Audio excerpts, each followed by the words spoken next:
Hello everyone, कैसे हैं आप सब। आई होप सब आप अच्छे होंगे और आपकी पढ़ाई भी अच्छी चल रही होगी। आज हम स्टार्ट करने जा रहे हैं चैप्टर नंबर 6। आपने चैप्टर 5 तक आई होप पढ़ लिया होगा और पीछे के नोट्स मैंने दे रखे हैं। अगर आप ये वीडियो यूट्यूब पर देख रहे हैं तो आप हमारा ऐप डाउनलोड कर सकते हैं, ठीक है, जो कि आपको प्ले स्टोर पर मिल जाएगा BMS मेडको के नाम से।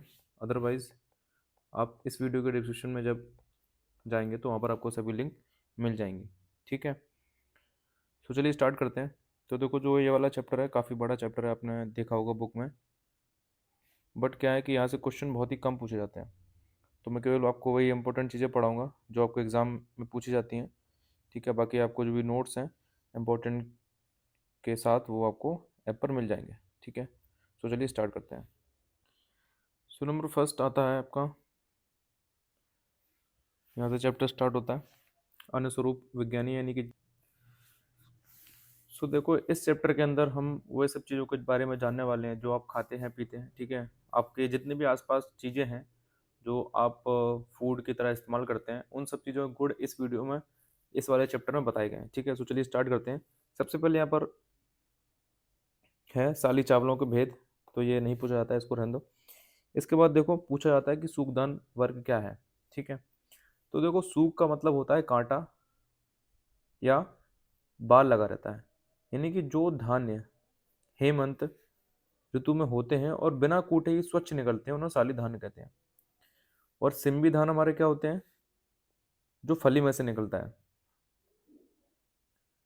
तो सूग या फिर कांटा, इसका अर्थ होता है। और सूग धानों में देखो, एक तरीके का ये सूग धानों का ही टाइप है। साली चावल होता है वो श्रेष्ठ होता है। और जो इसमें से छिलका सहित लाल धान होता है उसको रक्तशाली कहते हैं, जो उखाड़कर पुनः लगाया जाता है। जैसे आपने बहुत सारे गांव वगैरह में देखा होगा कि जब आप कहीं से गुजरते हो रास्ते में से, तो वो गेहूँ वो सॉरी धान के छोटे छोटे पौधों को उखाड़ कर लगाते हैं, तो हमारा क्या होता है, रक्तशाली होता है वो, ठीक है। बाकी यहाँ पर इतना कुछ खास है नहीं, बस। इसके बाद देखो, आ जाओ नीचे की साइड। यहाँ पर है सस्टिक व्रीहि चावल के गुण। तो यहाँ पर सस्टिक व्रीहि चावल के गुण बताए गए हैं। अब सस्टिक को हम साठी चावल भी कहते हैं।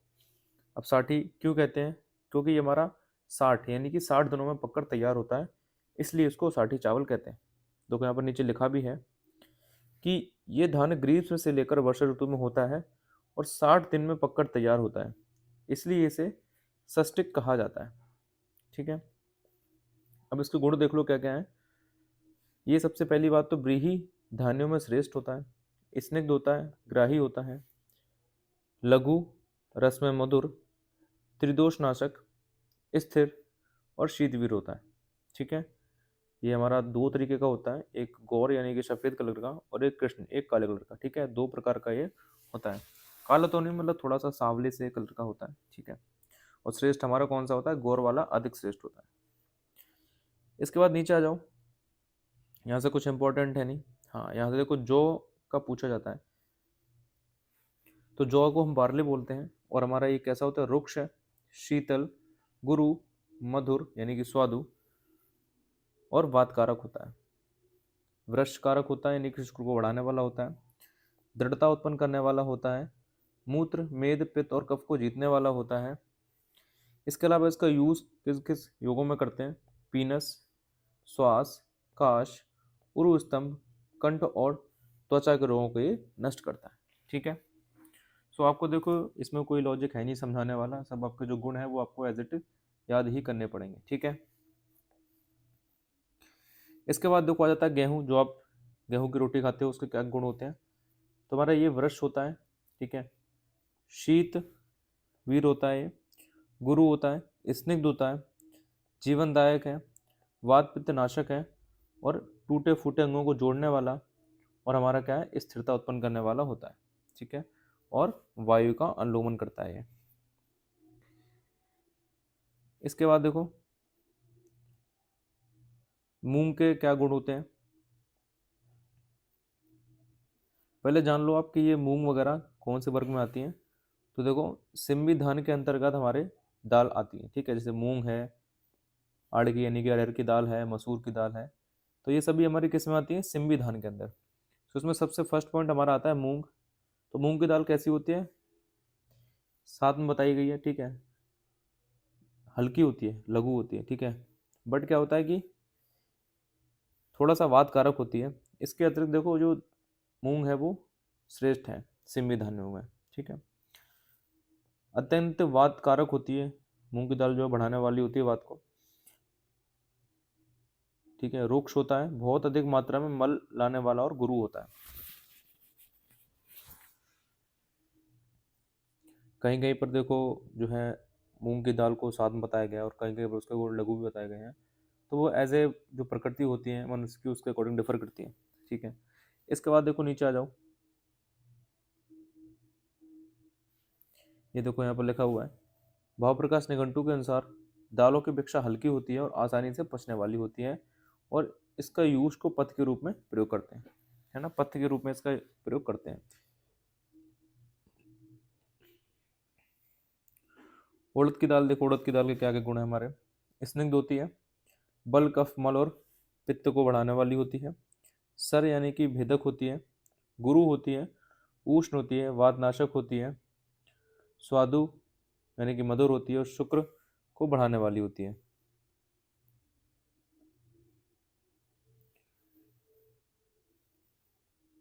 अब यहाँ पर आप नीचे आओगे, ठीक है, ये कुछ इंपॉर्टेंट नहीं है यहाँ पे। कृतान वर्ग की बात करें, ठीक है, तो कृतान वर्ग इंपॉर्टेंट है, हो सकता है कि आपसे 5 नंबर का क्वेश्चन पूछ ले मंड पेया बिलेपी के बारे में, ठीक है। देखो उसमें क्या क्या आता है आपका, मंड पेया बिलेपी ओदन, ओदन यानी कि हमारा भात, पके हुए चावल, ठीक है। सो हमारे ये कैसे होते हैं, लघु होते हैं और कल्याणकारक होते हैं, इतना बस आपको याद रखना है। यहाँ देखो विमर्श में क्या लिखा है कि मंड पेया बिलेपी इन तीनों को क्या बोलते हैं, हम यवागु बोलते हैं, ठीक है। जब चावल पक जाते हैं, तो जब हम जो चावल का पका हुआ जो चावल है उनका जल निकाल देते हैं, तो जो हमारा सिक्स्थ भाग होता है, यानी कि जो चावल हमने हटा दिए, जो हमारा पानी निकलता है बचा हुआ, वो हमारा क्या कहलाता है, मंड। ये कैसा होता है, चावल रहित होता है। और जो सिक्स्थ यानी कि चावल युक्त होता है उसको क्या बोलते हैं, पेया बोलते हैं। और बिलेपी क्या होता है कि जिसमें बहुत सिक्त यानी कि जो भात है, भात युक्त द्रव होता है, और द्रव रहित भात को ओदन कहते हैं, ठीक है। अब देखो इनकी डेफिनेशन अलग अलग है कि अगर हम चावल को 14 गुना पानी में पकाते हैं, इसके बाद उसका जल छान लेते हैं, तो यही हमारा मंड कहलाता है, ठीक है। अब अन्न को चावल यानी कि 14 गुना जल में पकाने के बाद जब अन्न पक जाए और अत्यंत मात्रा में द्रव शेष रह जाए, तो उसे पेया कहते हैं। अब देखो इसमें 14 गुना पानी मिलाया हुआ है, ठीक है, और जब उसको अन्न पक जाएगा तो जो लिक्विड वाला जो पार्ट ज़्यादा रह जाएगा उसको हम क्या कहते हैं, पेय कहते हैं। और जब उसको हम थोड़ा सा गाढ़ा कर देते हैं यानी कि थोड़ा सा पानी कम मिलाएंगे, तो वही हमारा क्या कहलाती है, यूश, ठीक है। अब वहीं बिलेपी की बात करते हैं, तो जब चावल को चौगुने जल में मिलाते हैं, ठीक है, 4 गुना जल में पकाते हैं और पकते पकते ये लिपटने वाली हो जाती है, तो उसको बिलेपी कहते हैं, गाढ़ी सी हो जाती है, ठीक है। सो आचार्य चरक के अकॉर्डिंग इनके गुण बताए हुए हैं कि मंड के गुण कैसे होते हैं, जठराग्नि दीपक, वात को अनुलोमन करने वाला, स्रोतों को मृदु करने वाला और पसीना लाने वाला ये होता है। पेया की बात करी जाए तो भूख प्यास दुर्बलता ग्लानि और ज्वरनाशक होता है, और ये स्वेदल होता है यानी कि शोधन कराने वाला होता है, अग्निदीपन करने वाला होता है, वात और मल का अनुलोमन करने वाला होता है। बिलेपी की बात करी जाए तो धातुओं को तृप्त करने वाली होती है, मल का संग्रहण करती है, लघु और हृदय के लिए हितकारी होती है। इसलिए क्या हुआ यहाँ पर देखो, भात से बिलेपी, बिलेपी से पेया और पेया से मंड को लघु कहा गया है। तो सबसे जो लघु है वो क्या होता है, हमारा मंड होता है, ठीक है। अब देखो यहाँ पर पेया के गुण वही हमने ऊपर देखे थे, वही यहाँ पर सेम उसके गुण लिखे हैं, ठीक है। बिलेपी गुण देखो वही लिखे हुए हैं यहाँ पर, हृदय के लिए उत्तम, तृष्णा को नष्ट करने वाला, जठराग्नि को दीपन करने वाला, तो आप सभी में यही सेम सेम से गुण है वो आप लिख सकते हो। बाकी यहाँ देखो रस की बात करी जा रही है, तो रस हमारा कैसा होता है, भ्रंगण कारक होता है, तृप्ति देने वाला होता है, वृष होता है। जो हम संसर्जन क्रम चलाते हैं उसमें आपने पढ़ा होगा मांस रस, कृत रस, अकृत रस, ठीक है, अभी तो आपने नहीं पढ़ा होगा। संसर्जन क्रम क्या होता है कि जब हम पंचकर्म करवाते हैं, ठीक है, तो क्या होता है कि जो हमारे शरीर की जठराग्नि है वो स्लो हो जाती है। तो ऐसे में क्या है कि कोई उसको हम हैवी फूड तो दे नहीं सकते हैं, डाइजेस्ट नहीं हो सकता है। तो ऐसे में जो है संसर्जन क्रम चलाते हैं, ठीक है। पेया, बिलेपी वगैरह ये सब चलाते हैं। उसके अंदर हम मांस रस भी देते हैं, ठीक है, अकृत मांस रस और कृत मांस रस। तो उनमें ये यूज होता है। तो रस यहाँ पर बताए गए हैं 3 प्रकार का, मांस रस, यूष और फलों का रस, ठीक है। और जो ये रस है 2 प्रकार से प्रयुक्त होता है, अकृत मांस रस, इसको यूष बोलते हैं, और कृत मांस रस, ठीक है। अकृत हमारा क्या होता है? अकृत होता है कि जैसे जब दाल बनती है तो उसमें छौंका लगाते हैं, ठीक है, आपका जीरा हिंग तड़का वाला। तो अकृत यानी कि जिसमें छौंका ना लगाया हुआ हो। अब वो किस किस का छौंका हो सकता है? आपका स्नेह, लवण और कटु रस के द्वारा संस्कारित नहीं किया जाता है। और कृत में क्या होता है कि इसमें आपका स्नेह भी होगा, लवण भी होगा, कटु रस के द्रव्य हैं वो भी इसमें मिलेंगे और छौंका लगा के इसको बनाया जाएगा, ठीक है। इसके बाद हम बात करते हैं, नीचे आ जाओ आप, कुछ ज़्यादा इंपॉर्टेंट है नहीं, सत्तू गुण, ठीक है। कुछ लोग अगर बॉडी बिल्डिंग करते होंगे तो उनको उसके फायदे पता होंगे। तो देखो ये लघु होता है, भूख प्यास श्रम नेत्र और व्रण को नष्ट करने वाला होता है, ठीक है। नेत्र रोग में बहुत ही ज़्यादा लाभकर है। और इसको घोलकर पीने से क्या होता है कि सद ही संतर्पण करता है, ये बल प्रदान करता है। जैसे आप ग्लूकोन डी पीते हैं उसकी जगह आप सत्तू पीना स्टार्ट करिए गर्मियों में, बहुत ज़्यादा बेनिफिट होने वाला है, ठीक है। सत्तू खाने के बाद नहीं पीना चाहिए, ये याद रखना है आपको। और दिन में 2 बार और रात्रि में सत्तू का सेवन नहीं करना चाहिए।